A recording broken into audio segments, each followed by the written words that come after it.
It has been confirmed that hundreds of U.S. special forces are now in the Middle East as President Donald Trump weighs the next steps in Iran. U.S. Central Command shared images of sailors and Marines arriving over the weekend. The White House press secretary says the president is weighing all options but prefers diplomacy.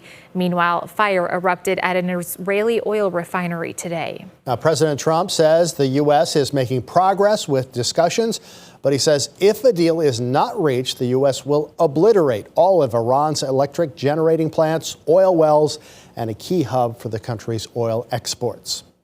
Now, as the war with Iran continues, people here at home are feeling the impact. In tonight's Your Money Matters, we check in on one of the areas most affected. Perhaps the place most of us continue to feel the impact of the war is at the gas station. Gas is definitely taking up a lot more of my money than it was before. And people who work in the food delivery service like Caden Eichen might feel it even more. The amount of gas that you'll get with $10, $20 is a lot different than when it used to be $2.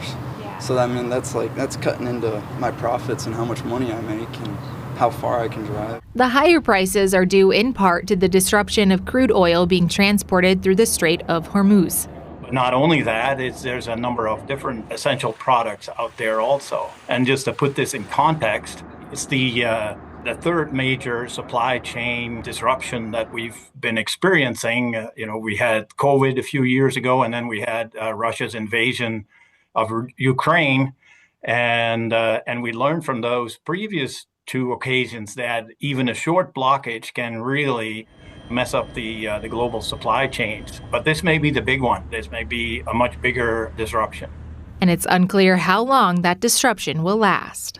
There are some people who say that, if this conflict lasts, if it drags on, then oil prices could get a lot higher. And that's not just oil prices and gasoline prices, but it's everything else that depends on oil, transportation, trying to find an airline ticket somewhere and all of that. And that is going to have a negative economic effect, no doubt. In the meantime, everyday Americans are doing what they can to afford the prices at the pump.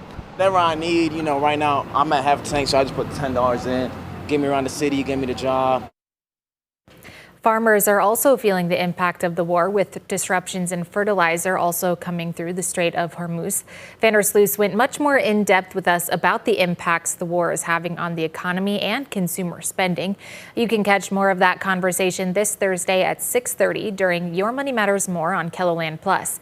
And if you'd like to track the gas prices in your area, follow the link under this story on KELOLAND.com.